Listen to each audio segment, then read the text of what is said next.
கிறிஸ்துவுக்குள் பிரியமானவர்களே, உலக இரட்சகர் இயேசு கிறிஸ்துவின் நாமத்தினால் உங்களை வாழ்த்துகிறேன். இந்த லென்த் நாட்களிலே இயேசுவின் பாதத்தில் வந்திருக்கிற நம்மை தேவன் தம்முடைய வசனத்தை அனுப்பி இயேசு கிறிஸ்துவ இரத்தத்தினால் உண்டாயிருக்கக்கூடிய ஆசீர்வாதங்களை நாம் தியானிக்கவும் அதை சுதந்திரித்துக் கொள்ளவும் நம்மை பலப்படுத்துகிறார். எபேசியர் 2வது அதிகாரம் 13வது வசனத்தை பாருங்கள். முன்னே தூரமாயிருந்த நீங்கள் இப்பொழுது கிறிஸ்து இயேசுவுக்குள் கிறிஸ்துவின் இரத்தத்தினாலே சமீபமானீர்கள். ஆண்டவர் இயேசு கிறிஸ்துடைய வெளியேறப்பெற்ற இரத்தத்தினால் உண்டாயிருக்கக்கூடிய ஆசீர்வாதம் என்ன? அவருடைய இரத்தத்தினாலே நாம் தேவனுக்கு சமீபமாக ஆகிவிட்டோம் என்று சொல்லி அங்கே சொல்லப்பட்டிருக்கிறது. நம்ம ஒவ்வொருவருக்கும் கடந்த கால வாழ்க்கை, நிகழ்கால வாழ்க்கைன்னு சொல்லிட்டு இருக்கிறது. இப்போ ரட்சிப்பில் நம்ம இருக்கிறோம், இதுதான் நம்முடைய நிகழ்கால வாழ்க்கை. ஆனால் ரட்சிக்கப்படுவதற்கு முன்பாக இருக்கிறது தான் அந்த கடந்த கால வாழ்க்கை. அந்த வாழ்க்கை எப்படிப்பட்டது?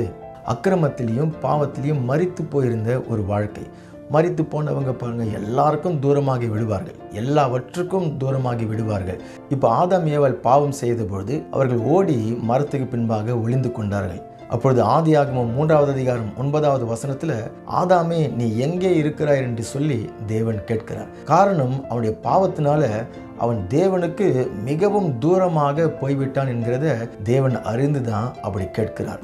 எசையா 59வது அதிகாரம் 2வது வசனத்தை வாசிக்கும் பொழுது, நம்முடைய அக்கிரமங்களே, நம்முடைய பாவங்களே தேவனுக்கு நமக்கு நடுவாக மதில் சுவராக வந்து விடுகிறது. பாவம் ஒரு மனுஷனை தேவனை விட்டு தூரமாக ஆக்கி விடுகிறது. இஸ்ரவேல் தேசத்துல ஒரு மனுஷன் குஷ்டரோகியாக ஆகிவிடும் பொழுது அவனை அந்த பாளையத்திலிருந்து புறம்பாக்கி விடுவார்கள். பாருங்க, அந்த பட்டணத்தில் இருக்க முடியாது, தேவனுடைய ஆராதனையில் கலந்து கொள்ள முடியாது, தேவனுடைய ஆசீர்வாதங்களுக்கு தூரமானவனாக தேவ ஜனங்களோடு இருக்கக்கூடிய ஐக்கியத்தில் அவன் புறம்பாக்கப்பட்டு விடுகிறான், தூரமாக்கப்பட்டு விடுகிறான். அந்த குஷ்டரோகமும் பாவத்திற்கு அடையாளமாக இருக்கிறது என்கிறத வேதத்தில் நாம் அறிந்து கொள்கிறோம்.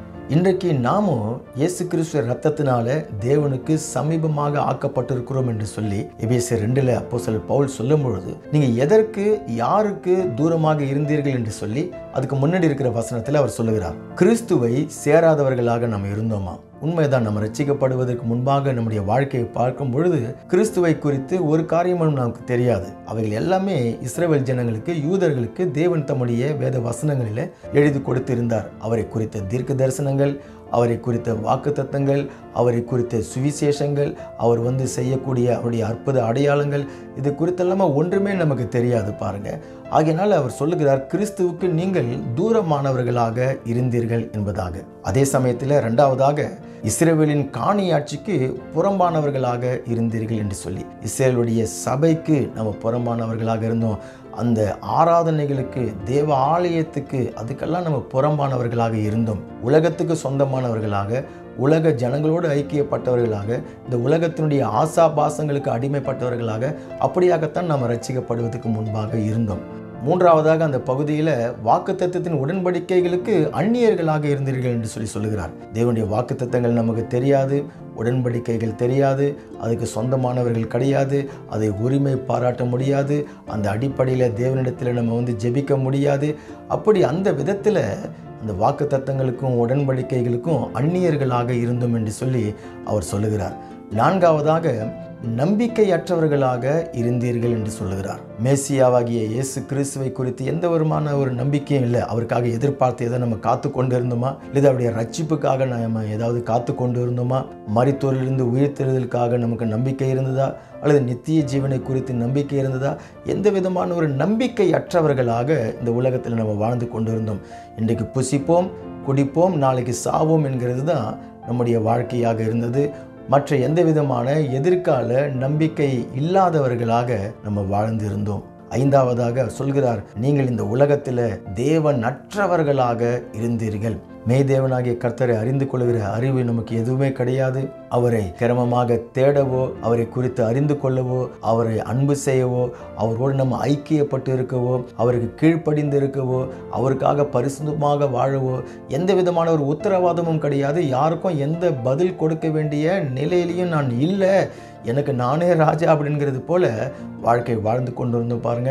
அதுதான் அந்த தேவனற்ற வாழ்க்கையில் நீங்கள் இருந்தீர்கள் என்று சொல்லி அப்போஸ்தலர் பவுல் சொல்லுகிறார். அதையெல்லாம் சொல்லிட்டு தான் இப்போ எபேசியர் 2:13 அவர் சொல்லுகிறார், முன்னே தூரமாய் இருந்த நீங்கள் இயேசு கிறிஸ்துடைய இரத்தத்தினாலே சமீபமாக ஆகிவிட்டீர்கள் என்று சொல்லி, ஆண்டவராகிய இயேசு கிறிஸ்துவை நாம் அறிந்து கொள்வதற்காக அவருடைய வேத வசனம் நமக்கு சொல்லப்பட்டிருக்கிறது. அவருடைய தீர்க்க தரிசனங்களை அறிந்து கொள்ளலாம், அவருடைய வாக்கு தத்தங்களை நாங்கள் அறிந்து கொள்ளலாம், அவருடைய வழிகளை நம்ம அறிந்து கொள்ளலாம், அவரோடு நம்ம ஐக்கியம் வைத்துக் கொள்கிறோம், அவருடைய ஆளுகையின் கீழே நம்ம இருக்கிறோம். கிறிஸ்துவுக்கு சமீபமாக நம்ம ஆகிவிட்டோம். இப்போ இஸ்ரவேலின் காணியாட்சிக்கு உட்பட்டவர்களாக ஆகிவிட்டோம். என்னன்னு சொன்னால், தேவனுடைய சபைக்கு உட்பட்டவர்களாக நம்ம ஆகிவிட்டோம். தேவனுடைய சபையில் நம்ம வரும்பொழுதெல்லாம் இந்த உரிமையை நம்ம அவரிடத்தில் கொண்டாடுகிறோம். அவரால் பராமரிக்கப்படுகிறவர்கள், அவருடைய ஆசீர்வாதங்களுக்கு சுதந்திரவாளிகள் அப்படிங்கிறத நம்ம உரிமை பாராட்டுகிறோம். அவரால் பாதுகாக்கப்படுகிற ஜனங்கள், அவரால் நடத்தப்படுகிற ஜனங்கள். ஆகையினால தான் சபை கூடி வருதலை அவ்வளவு லேசாக நம்ம எடுத்துக்கொள்ளக்கூடாது, அதை அசட்டை பண்ணக்கூடாது என்று சொல்லி வேதம் நமக்கு சொல்லுகிறது. என்று சொன்னால், இயேசு கிறிஸ்துடைய இரத்தத்தினால சம்பாதிக்கப்பட்ட பாக்கியமான ஒரு ஆசீர்வாதம். இப்போ விசேஷித்த வாக்குத்தத்தங்கள், விசேஷித்த உடன்படிக்கைகள், அதெல்லாம் இயேசு கிறிஸ்துடைய இரத்தத்தினால நமக்கு உண்டாகி இருக்கிறது. ஆபிரகாமுடைய சந்ததியராகவும் வாக்குத்தத்தத்தின்படி சுதந்திரர்களாகவும் நாம் இருக்கிறோம். அதனால தான் இயேசு கிறிஸ்துவுக்குள்ளாக தேவனுடைய வாக்குத்தத்தங்கள் எல்லாமே ஆம் என்றும் ஆமேன் என்றும் இன்றைக்கு நமக்கு இருக்கிறது. உரிமை பாராட்டி விசுவாசத்தோடு அதை நம்ம பெற்றுக்கொள்ள முடியும். மாத்திரமல்லாமல் நம்பிக்கையற்ற ஜனங்கள் கிடையாது நாம. இன்றைக்கு எனக்கு ஆனந்த பாக்கியமான நம்பிக்கை உண்டாகி இருக்கிறது. என் ஆண்டவர் இயேசு கிறிஸ்து வரப்போகிறார். அவருடைய வருகைக்காக நாங்கள் எதிர்பார்த்து காத்து கொண்டிருக்கிறோம். இந்த உலக வாழ்க்கையே ஒரு அர்த்தமுடையதாக ஆகிவிடுகிறது பாருங்க. ஏன்னு சொன்னால், நம்முடைய குடியிருப்பு பரலோகத்தில் இருக்கிறது. அங்கிருந்து இரட்சகராக இயேசு கிறிஸ்து வருவதற்காக இந்த பூமியில் நம்ம வாழ்ந்து கொண்டு எதிர்பார்த்து காத்து கொண்டு இருக்கிறோம். அதே சமயத்தில் நான் தேவனை உடையவனாக இருக்கிறேன், தேவனுடைய சொந்த ஜனமாக நான் இருக்கிறேன். எல்லாவற்றுக்கும் அவரை நான் சார்ந்து கொள்ள முடியும். எல்லாவற்றிலையும் அவருடைய உதவியை நான் தேட முடியும். அவருடைய கிருபையை நான் கேட்க முடியும். அவரை அப்பா பிதாவே என்று சொல்லி நான் கூப்பிட்டு என்னுடைய தேவைகளை எல்லாம் அவரிடத்திலிருந்து நான் பெற்றுக்கொள்ள முடியும். மாத்திரமல்லாமல் தேவன் அற்றவனாக நான் வாழ்ந்த காலத்தில் என் இஷ்டத்துக்கு நான் செய்து கொள்ளுவேன். எனக்கு எது நல்லதுன்னு தோன்றதோ அதன்படி நான் வாழ்ந்து கொண்டு இருப்பேன். என்னுடைய மாம்சம் மனசு என்ன சொல்கிறதோ அதன்படி நான் செய்து கொண்டு இருப்பேன். இந்த உலகத்தின் வழக்கத்தின்படி அதன்படி நான் செய்து கொண்டு இருப்பேன். ஆனால் இப்போது நான் தேவனை உடையவனாக இருக்கிறபடினால அவருக்கு பயந்து நடக்கக்கூடியவனாக இருக்கிறேன். அவருடைய வழிகள் என்ன, அவருடைய சித்தம் என்ன, அவருடைய வார்த்தை என்ன சொல்லுகிறது, அவரை எப்படி பிரியப்படுத்துகிறது, அப்படி என்கிறதுல கவனம் உடையவனாக நான் வாழுகிறேன். இதெல்லாம் ஒரு பக்கம் இருந்தாலும், இப்போ இயேசு கிறிஸ்து இரத்தத்தினால் நான் சமீபமாக ஆகியிருக்கிறேன்னு சொல்லிட்டு சொல்லும் பொழுது, பழைய ஏற்பாட்டு நாட்களில் அந்த இஸ்ரவேல் சமுதாயத்திலேயே ரொம்ப ஆவிக்குரிய நிலையில் உயர்ந்த அந்தஸ்தில் இருக்கிறவர் அந்த தேசத்தினுடைய பிரதான ஆசாரியன் தான். அந்த ஆசாரியன் தேவனுடைய ஆசாரிப்பு கூடாரத்தில் மகா பரிசுத்த ஸ்தலத்தில் தேவனுடைய நேரடியான பிரசன்னம் தங்கியிருக்கக்கூடிய அந்த இடத்துல வருஷத்துக்கு ஒரு தடவை தான் அவர் உள்ளார போக முடியும். அங்கே போகும்பொழுது கூட ஒரு நிச்சயமுடையவர்களாக போக மாட்டாங்க, பயத்தோடு தான் உள்ளார போவார். ஆனால் இன்றைக்கு இயேசு கிறிஸ்துவை விசுவாசித்து ரட்சிக்கப்பட்ட ஒவ்வொரு தேவனுடைய பிள்ளைகளும் அவருடைய இரத்தத்தினால வருஷத்துக்கு ஒரு முறை கிடையாது, ஒவ்வொரு முறையும் ஒவ்வொரு நாளும் நம்முடைய தனிப்பட்ட ஜெபத்திலையும் சரி, ஆராதனையில் வந்து சபையாக அவரை ஆராதிக்கும் பொழுதும் சரி, அவருடைய அந்த மகா பரிசுத்த ஸ்தலத்தின் பிரசன்னத்துக்குள்ளாக நுழைவதற்கான சிலாக்கியத்தை அவர் நமக்கு உண்டு பண்ணி வைத்திருக்கிறார். தேவனுடைய நேரடியான பிரசன்னத்துக்குள்ளாக நம்ம தைரியமாக நம்ம நுழைய முடியும். கர்த்தரை ரொம்ப நெருக்கமாக நம்ம ஆராதிக்க முடியும். அவருடைய தொடுதலை இன்றைக்கு ஒவ்வொரு விசுவாசியும் நம்ம அனுபவிக்க முடியும். அவருடைய குரலை, அவருடைய சத்தத்தை நீங்களும் கேட்க முடியும்.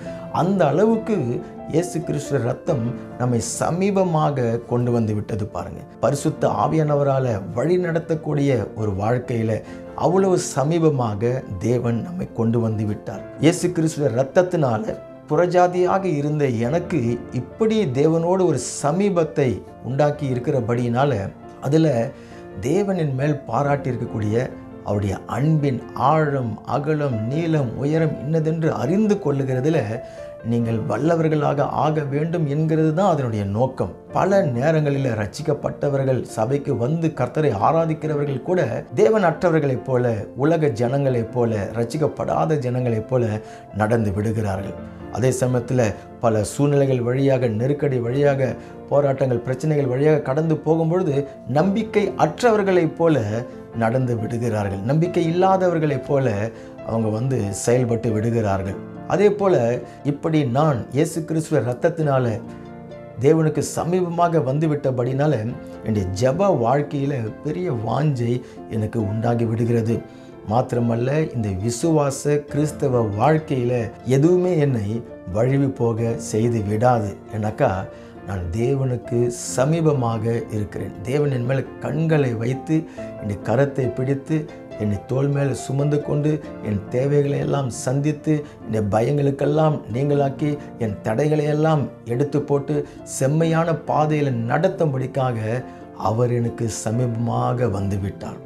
நான் அவருக்கு இயேசுடைய இரத்தத்தினால சமீபமாக ஆக்கப்பட்டு விட்டேன். நாம் ஜெபிக்கலாம். எங்களை அதிகமாய் நேசிக்கிற எங்கள் அன்பு பரலோக பிதாவே, இப்படியாய் தூரமாய் இருந்த எங்களை இயேசு கிறிஸ்துடைய இரத்தத்தினால சமீபமாய் நீர் கொண்டு வந்து சேர்த்ததற்காக நன்றி அப்பா. உம்முடைய வாக்குத்தத்தங்கள், உம்முடைய உடன்படிக்கைகள், தேவ ஆராதனைகள், தேவனுடைய ஜனங்கள், தேவ ஜனத்தினுடைய ஆசீர்வாதங்கள் எல்லாவற்றுக்கும் எங்களை சமீபமாக நீர் ஆக்கிவிட்டதற்காக உமக்கு ஸ்தோத்திரம், ஸ்தோத்திரம். என்னுடைய ஜெப வாழ்க்கையில் ஒரு பெரிய ஒரு வாஞ்சை உண்டாகி இருக்கிறதற்காக உமக்கு ஸ்தோத்திரம் கர்த்தாவே. இந்த ரட்சிப்பின் வாழ்க்கையில் நாங்கள் உறுதியாக நிலைத்திருந்து தேவனுக்கு சமீபமானவர்களாக நாங்கள் இருக்கிறபடினால அப்பா பிதாவே என்று சொல்லி எப்பொழுதும் அவரை சார்ந்து கொண்டு நிலைத்திருந்து கனி கொடுக்க செய்து விடுவீராக. இயேசுவின் நாமத்தினால் ஜெபிக்கிறோம் ஜீவனும் வல்லமையும் உள்ள நல்ல பரலோக பிதாவே, ஆமீன்.